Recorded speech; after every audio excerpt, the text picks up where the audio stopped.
IOS 7 மும்முனை தாக்குதலால் நிலை குலையும் நிஃப்டி அப்படிதான் ஆயிடுச்சு. ஸோ வழக்கம் போல் எஃப்ஐ நமக்கு தெரிஞ்சது கண்டினியூஸாக செல் பண்ணிகிட்டே இருக்காங்க. ஸோ அது ஒரு புறம் தாக்குதல் நடத்திக்கிட்டு இருக்கு. நம் வார் வந்து யாரும் அன்எக்ஸ்பெக்டடாக வந்து வார் ஆயிடுச்சு. ஸோ இது இன்னும் இம்பார்ட்டண்ட்டாக இல்லை. ஸோ அது ஒரு பக்கம் வார் அண்ட் அதனால் ஏற்படும் ஆயிலுடைய தாக்கம். ஸோ அது ஒரு புறம் வந்து தாக்குதல் நடந்துட்டுருக்கு. நெக்ஸ்ட் பார்த்தீங்கன்னாக்கா இத்தனை நாள் காப்பாற்றிட்டு இருந்த பேங்க் வந்து என்ன ஆச்சோ தெரில. இப்போ வந்து அது நேரம் மாற திரும்பிடுச்சு. இப்போ வந்து அது வந்து நிறைய வந்து நிஃப்டியோடைய ஃபாலுக்கு அது ஒரு பெரிய காரணமாக இருக்குது. ஸோ இந்த மும்முனை தாக்குதலில் பார்த்தீங்கன்னா நிஃப்டி நிலை குலைஞ்சு போயிருக்குன்னு சொல்லலாம். இன்றைக்கி கூட பார்த்தீங்கன்னாக்கா 394 பாயிண்ட் வந்து நிஃப்டி வந்து மைனஸில் முடிஞ்சிருக்கு. -1.63%. ஸோ எல்லாமே வந்து நான் இது வந்து கொஞ்சம் நெகட்டிவாக தான் இருக்குது. நேற்று கூட சொல்லியிருந்தேன், நேற்று ஆயில் ப்ரைஸ் வந்து நல்ல ஒரு ரெக்கவரி இருந்தது பார்த்த உடனே லாஜிக்கலி வந்து இது பீக் அவுட் ஆயிருக்கு. ஸோ இதனால் வந்து ஒரு பாட்டம் அவுட் ஆகலாம். பட் இது வந்து லாஜிக்கல் கன்ஃபர்மேஷன் தானே தவிர டெக்னிக்கல் கன்ஃபர்மேஷன் கிடையாது. பட் ஸ்டில் டெக்னிக்கலி வந்து ரெட் ஜோனில் தான் இருக்குது. ஃபண்டமெண்டலி ரெட் ஜோனில் தான் இருக்குதுன்னு சொல்லியிருந்தேன். ஸோ சொன்ன மாதிரியே வந்து அது அப்படி தான் இருக்குது. ஸோ இந்த டீட்டெயில் எல்லாமே நம்ம வந்து இது நமக்கு மட்டும்தானா இல்லை உலகத்துக்கும் இதே தானா அப்படின்றது எல்லாமே நம்ம வந்து டீட்டெயிலாக வீடியோக்குள்ளே பார்க்கறதுக்கு முன்னே டிஸ்க்ளைமர், நான் வந்து சிபி ரெஜிஸ்டர் அட்வைசர் கிடையாது. இங்கே பேசுகிறது எல்லாமே ஜஸ்ட் ஒரு எஜுகேஷன் பர்பஸ்க்காக ஷேரிங் மை வியூஸ், அவ்வளோதான். எப்போயுமே ஒரு நல்ல ஒரு ட்ரேடர் இன்வெஸ்டர்ஸ் அப்படின்னாக்கா அவங்களுடைய ஓன் ஸ்டடி அனாலிசிஸ் பண்ணி ஓன் டெசிஷன் எடுக்கிறது தான் புத்திசாலித்தனமாக இருக்கும். இந்த புரிதலோட வீடியோக்குள்ளே போகிறதுக்கு முன்னாடி ஒருவேளை சப்ஸ்கிரைப் பண்ணாமல் பார்த்துருக்கீங்கன்னாக்கா ப்ளீஸ் சப்ஸ்கிரைப் பண்ணுங்கள், லைக் பண்ணுங்கள். ரைட். ஸோ ஒன்று பார்த்துடலாம். ஸோ ஃபஸ்ட்டு வந்து ஐபிஓ டீட்டெயில் பார்த்தலாம். ஸோ 2 ஐபிஓ டீட்டெயில் கம்பெனி பற்றி டீட்டெயில் நம்ம ஆல்ரெடி பார்த்துட்டோம். சப்ஸ்கிரிப்ஷன் மட்டும் எப்படி ஆகிட்டுருக்குன்றது பார்க்கலாம். ஸோ ராஜ்புத்ரா ஸ்டெயின்லெஸ் ஸ்டீல் வந்துட்டு இன்றைக்கி வந்து ஐபிஓ க்ளோஸ் ஆகுது. ஸோ ஃபார் இதனுடைய ஐபிஓ சப்ஸ்கிரிப்ஷன் வந்து சொல்லும்படியாக இல்லை. 0.77 தான் இருக்குது. ஒன் டைம் சப்ஸ்கிரிப்ஷன் கூட வரல. மேபி இன்றைக்கி லாஸ்ட் டேனால் வந்து மேபி வந்திருக்கலாம். ஸோ இதோட டீட்டெயில் வந்து நமக்கு நாளைக்கே தெரியும். தென் அடுத்த ஐபிஓ வந்துட்டு இனோவேஷன். ஸோ இது வந்து நேற்று நம்ம ஆல்ரெடி டீட்டெயில் வந்து பார்த்துருக்கோம். இந்த சப்ளை செயின் எஸ்பெஷலி வந்து டோல் பிளாஸா ஆப்ரேஷன்ஸில் இருக்கிறதுன்னு பார்த்தோம் நம்ம. ஸோ இதனுடைய ஐபிஓ பார்த்தீங்கன்னாக்கா இதுவும் ரொம்ப புவராக இருக்குது சப்ஸ்கிரிப்ஷன். ஸோ இது வந்து இன்னும் ஸ்டில் 2 more days இருக்குது. ஸோ பார்க்கலாம் எப்படி இருக்குது அப்படின்றது. ஸோ இதுதான் ஐபிஓ இல்லை. தென் நம்ம அடுத்ததாக வந்து மார்க்கெட்டுக்கு அப்படின்னு வரும்போது எஃப்ஐ பார்க்கும்போது நேற்று வந்து 4672 கோடி செல் பண்ணியிருக்காங்க. டே வந்து 6333 கோடி வந்து பை பண்ணியிருக்காங்க. ஸோ ஃபார் எஃப்ஐ வந்து 32,000 கோடி வந்து செல் பண்ணிட்டு இருக்காங்க. ஸோ இது ஒரு முனை தாக்குதல். ஸோ ஆல்ரெடி நம்ம பார்த்தது. டிஐ வந்து 48,000 கோடி என்னதான் வந்து முட்டு கொடுத்தா கூட வந்து இது பத்த மாட்டேங்குது. ஸோ இதுதான் நிதர்சனமான உண்மை. ரைட். தென் நான் சொல்லியிருந்தேன் நம்ம மார்க்கெட்டுக்கு மட்டும்தான் இது, இல்லாட்டி உலகத்துக்கே இந்த கதி தானான்னு பார்க்கும்போது வழக்கம் போல் நம்ம மார்க்கெட் வந்து வேர்ல்டு மார்க்கெட்டோட ஒத்து போகலை. கீழே விழும்போது நம்மளுக்கு தான் அதிகமாக விழுந்திருக்கு. இப்போ பார்த்தீங்கன்னாக்கா நேற்றுலேருந்து இந்த ஆயில் ப்ரைஸ் வந்து நல்லாவே ஒரு ரெக்கவரி ஆகிட்டுருக்கு. பட் அதோடைய ரிஃப்ளெக்ஷன் வந்து ஏஷியன் மார்க்கெட்டில் மற்ற மார்க்கெட்டில் நல்லாவே தெரியுது. பட் நம்ம மார்க்கெட் தான் ரொம்ப மோசமாக இருக்குது. பார்த்தீங்கன்னாக்கா 1.63% நம்ம அளவுக்கு யாருமே வந்து நெகட்டிவ்லேயே கிடையாது. எல்லாமே கொஞ்சம் ரெட்டில் தான் இருக்காங்க, இல்லாட்டி ஃப்ளாட்டாக இருக்காங்க. பட் நம்ம மட்டும் தான் வந்து ரொம்ப ரெட்டில் இருக்கும்.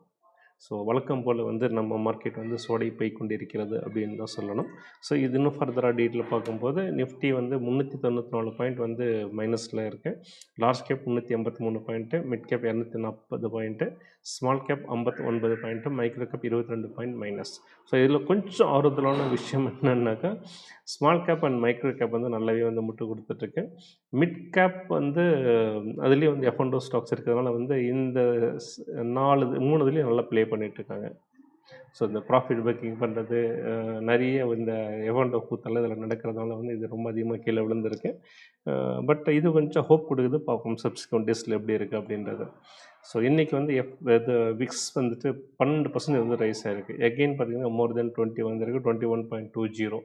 ஸோ எப்போவுமே வந்து ஒரு ஓரளவுக்கு இந்த ரீசனபிள் விக்ஸ் அப்படின்னாக்கா ஒரு 12 இருந்து 16 இருந்தது ரீசனபிள். ஸோ அப்போ தான் ப்ரீமியம் கூட வந்து பையருக்கு கொஞ்சம் வந்து சாதகம் சொல்ல முடியாது, ஒரு ரீசனபிளாக இருக்கும். அதுக்கு மேலே விக்ஸ் இருந்ததுனாக்கா அது ரொம்ப ஹை ப்ரீமியமாக தான் இருக்கும். ஸோ இப்போ வந்து வெரி ஹை ப்ரீமியமில் இருக்குது. ஸோ ஆப்ஷன் பையர்ஸ் வந்து ரொம்ப ரொம்ப கேர்ஃபுல்லாக இருக்க வேண்டிய விஷயம். ரைட். தென் செக்டோரல் வைஸ் அப்படின்னு பார்க்கும்போது இன்றைக்கி ஓரளவுக்கு தாக்கு பிடிச்ச செக்டர் வந்து pharma, energy and oil and gas ஒரு நியர் பிளாட்டில் தான் இருக்குது. ரொம்ப ப்ளஸ்ஸெல்லாம் ஒன்றுமே கிடையாது. பட் ஆல்மோஸ்ட் வந்து எல்லாமே வந்து மேஜர்லி நெகட்டிவ் தான். மோர் தென் 1%. எஸ்பெஷலி பார்த்தீங்கன்னாக்கா பேங்க் 2.13%, ஆட்டோ வந்து 3.15% வந்து நெகட்டிவில் இருக்குது. ஸோ செக்டோரல் வைஸும் எல்லாம் சொல்லிக்கிற மாதிரி இல்லை, எல்லாமே வந்து கொஞ்சம் வீக்காக தான் இருக்கிறது. ஸோ இது அப்படியே நம்ம சார்ட்டில் நிஃப்டி பார்க்கும்போது ஸோ 24,400 வந்து நல்ல ஒரு ஸ்ட்ராங் ரெசிஸ்டன்ஸாக இப்போ ஆக்ட் பண்ணிகிட்டு இருக்கு. ஸோ நேற்று கூட சொல்லியிருந்தேன், இதுக்கு மேலே ஒரு டெசிசிவ் க்ளோஸ் வந்தால் தான் வந்து நம்ம அடுத்த டார்கெட்டாக வந்து 25,000 மேலே நம்ம எதிர்பார்க்கலாம் அப்படின்னு சொல்லியிருந்தேன். பட் நமக்கு டெசிசிவ் க்ளோஸ் கிடைக்கல, பிலோவில் தான் கிடைச்சிருக்கு. ஸோ இதனுடைய நெக்ஸ்ட் டவுன் சைடு டார்கெட் என்னவாக இருக்கும் பார்க்கலாம். நம்ம வீக்கில் பார்க்கும்போது நல்லா தெளிவாக தெரியும். ஸோ ஆல்ரெடி நான் ஒரு வீடியோவில் காட்டியிருந்தேன். ஸோ நெக்ஸ்ட்டு வந்து 22,000 தான் இதோடைய டவுன் சைடில் வந்து நல்ல ஒரு ஸ்ட்ராங் சப்போர்ட்னாக்கா 22,000 தான். ஸோ இங்கேருந்து இன்னும் ஒரு 1,800 பாயிண்ட்டுக்கு கீழே இருக்குது. ஸோ மனசை வந்து திடப்படுத்திக்கோங்க, மேபி இது வர்றதுக்கும் சான்சஸ் இருக்குது. ஸோ இது எல்லாமே வந்து அந்த மாதிரி வந்துச்சுனாக்கா ஒரு வாய்ப்பாக எடுத்துக்கோங்க. ஒரு நிறைய ஸ்டாக்ஸ் வந்து ஒரு டிஸ்கவுண்ட்டில் கிடைக்கிற மாதிரி வந்து அது மாதிரி பாருங்கள். என்ன கீழே வந்துச்சுன்னு சொல்லி வசனப்பட வேண்டாம், வேதனைப்பட வேண்டாம், வருத்தப்பட வேண்டாம். அதெல்லாம் வந்து நம்ம ஜீரணிச்சு தான் ஆகணும். தென் பேங்க் பார்க்கும்போது ஆல்ரெடி சொன்னது தான் 57,750 வந்து நல்ல ஒரு ஸ்ட்ராங் ரெசிடன்ஸாக இருக்கும்னு சொல்லியிருந்தேன். நிஃப்டி மாதிரியே ஒரு ரிஃப்ளெக்ஷன் பேட்டர்ன் பார்த்தீங்கன்னாக்கா அந்த இடத்துக்கே போகல, அங்கேருந்து திரும்பிட்டு இருக்கு. 54,000 தான் இதனுடைய டவுன் சைட் சப்போர்ட்டாக இருக்குது. ஸோ ப்ராபபிலிட்டி நிறைய இருக்குது. ஸோ இது இங்கே வந்து அப்படின்னாக்கா நிஃப்டி வந்து 23 பிரேக் பண்ணி டுவர்ட்ஸ் 22க்கு ட்ராவல் பண்ண ஆரம்பிச்சிடும். தென் ஐடி பொறுத்த வரைக்கும் ஒரு ஆறுதலான விஷயம். முதல்ல ஐடி தான் நிறைய காலம் வரது இங்கே எல்லாமே. இதெல்லாம் இங்கே காலம் வரும்போது பேங்க் வந்து நல்ல ஒரு முட்டு கொடுத்தது. இப்போ பார்த்தீங்கன்னாக்கா ஐடி வந்து ஒரு கன்சல்டேஷன் ஆகிட்டுருக்கு. பெருசாக வந்து ஃபாலோ ஆகலை, பட் பேங்க் நல்லா ஃபாலோ ஆகிட்டுருக்கு. ஸோ மாறி மாறி வந்து காலம் வாரிட்டுருக்காங்க. 2 ஹெவி வெயிட்டும் இதுதான் பண்ணியிருக்கு. 2 ஹெவி வெயிட் செக்டரின் நிஃப்டி. ஸோ ஓரளவுக்கு இது வந்து ஆறுதலான விஷயம். தென் ஸ்மால் கேப்பு கொஞ்சம் வந்து ஒரு ஆறுதலான விஷயமாக தான் நான் பார்க்குறேன். ஏன்னாக்கா இது வந்து 15,000 வந்து நல்ல ஒரு ஸ்ட்ராங் சப்போர்ட்டு. இது வந்து இன்ட்ராடேயில் பிரேக் பண்ண கூட க்ளோஸ் அதுக்கு மேலே தான் வந்திருக்கு. இப்போ கூட பார்த்தீங்கன்னா இங்கேயே வந்து ஒரு பாட்டம் அவுட் ஆகிற மாதிரி தான் தெரியுது. ஸோ மேபி ஃபர்தராக தான் நிஃப்டி கீழே விழுந்தால் கூட வந்து பெரிய அளவில் வந்து அதே அந்த அளவுக்கு பர்சன்டேஜ் வந்து small cap and micro gap எல்லாம் வாய்ப்பு இல்லை. ஏன்னா ஆல்ரெடி அது விழுந்து முடிஞ்சிருச்சு. ஸோ இதுக்கு மேலே ஸ்மால் அண்ட் மைக்ரோ கேப் பெரிய அளவில் விழாதுன்னு தோணுது. ஸோ இதுதான் நமக்கு சார்ட் உணர்த்தக்கூடிய விஷயம். ஸோ ஓவராலாக பார்க்கும்போது நம்ம மார்க்கெட் வந்து இன்னும் கொஞ்சம் ஸ்டில் வந்து நெகட்டிவ் ஜோனில் தான் இருக்குது. ரொம்ப கேர்ஃபுல்லாக இருக்க வேண்டிய தருணம். சரி, நம்ம தான் எப்படி அப்படின்னாக்கா நம்ம பெரிய யூஎஸ் மார்க்கெட் எப்படி இருக்குன்னு பார்க்கலாம். டவ் நேற்று 34 பாயிண்ட் நெகட்டிவில் முடிஞ்சிருக்கு. S&P 500 வந்து 14 பாயிண்ட் மைனஸ். தென் நாஸ்டாக் காம்போஸ்ட் இண்டெக்ஸ் வந்து 1 பாயிண்ட் வந்து ப்ளஸ். ஸோ ஆல்மோஸ்ட் பார்த்திங்கன்னா எல்லாமே வந்து ஒரு ஃப்ளாட், நியர் ஃப்ளாட் அப்படின்ற மாதிரி தான் இருக்குது. ஸோ இங்கே நம்ம சார்ட்டில் டவ் பார்க்குறோம். இங்கே பார்த்தீங்கன்னாக்கா அது 48,000 வந்து நல்ல ஒரு ஸ்ட்ராங் ரெசிஸ்டன்ஸ். ஸோ நேற்று இன்ட்ராடேயில் வந்து அதை பிரேக் பண்ணால் கூட வந்து கொஞ்சம் heavy selling again. Heavy selling உள்ள ப்ராஃபிட் புக்கிங்காக கூட இருக்கலாம். ஹெவி ப்ராஃபிட் புக்கிங்னா செல்லிங் தான் இருக்கும். பட் இது ஏன் அப்படி சொல்கிறேன் அப்படின்னாக்கா இது ஃபர்தராக பிரேக் ஆகுமான்றது ஆங்குலர் நான் சொல்கிறேன் நான். ஸோ ஃபர்தராக வந்து இதுவும் வந்து வீக்காக தான் தெரியுது. அதே மாதிரி S&P 500 பார்க்கும்போது இது பார்த்திங்கன்னா கிளியராக வந்து அதோட ரெசிஸ்டன்ஸில் வந்து தொத்திக்கிட்டு நின்றுட்டுருக்கு. ஸோ இது ஒரு நல்ல ஒரு டெசிசிவ் கேண்டில் மேலே வந்தால் தான் நம்ம எடுத்துக்க முடியும். பட் எனக்கு என்னவோ கொஞ்சம் டவுட்டாக தான் படுது. டவுன் சைடு தான் இருக்குன்ற மாதிரி தோணுது. தென் இது Nasdaq compost index technical index. So இது வந்து நிஃப்டி ஐடியோட ரொம்ப கோரிலேட்டாகவே இருக்கும். ஸோ இது வந்து கிட்டத்தட்ட வந்து கன்சல்டேஷன் ஃபேஸில் இருக்குது. ஸோ அப்படியே வந்து ரிஃப்ளெக்ட் ஆகிட்டுருக்கு. ஸோ ஓவராலாக பார்க்கும்போது வந்து நம்ம அளவுக்கு ஒரு பெரிய ஒரு நெகட்டிவ் ஜோன்லேயோ பெரிய அளவில் பயப்படுற மாதிரியோ யூஎஸ் மார்க்கெட் கிடையாது. அட் த சேம் டைம் பாசிட்டிவாகவும் மார்க்கெட் கிடையாது. ஸோ எல்லா சைடுமே வந்து ரொம்ப கேர்ஃபுல்லாக இருக்கணும்.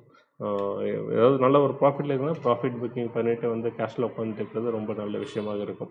ஸோ ஒரு லாங் டேர்மில் நீங்கள் பண்ணுறதா யோசனை பண்ணுறதா இருந்தாக்கா இந்த டைமில் வந்து இந்த ETF எஸ்பெஷலி வந்து இப்போது நிஃப்டி பீஸ் இருக்குது, பேங்க் பீஸ் இருக்குது. எஸ்பெஷலி நிஃப்டி பீஸ்லாம் வந்து கொஞ்சம் தைரியமாக லாங் டேர்ம் அப்படிங்கும்போது வந்து தைரியமாக வாங்கலாம். ஸோ ஸ்டாக் ஸ்பெசிஃபிக்காக போகிறதா இருந்தது அப்படின்னாக்கா நல்ல ஒவ்வொரு எந்த ஸ்டாக்கில் போகிறீங்களோ அது நல்ல ஒரு பாட்டம் அவுட் ஆகிட்டு நல்ல ஒரு கன்ஃபர்மேஷன் வந்ததுக்கப்புறம் ஒரு லாங் எடுக்கிறது நல்லது. அது வரைக்கும் பொறுமை காக்க தான் சரியான விஷயமாக இருக்கும்.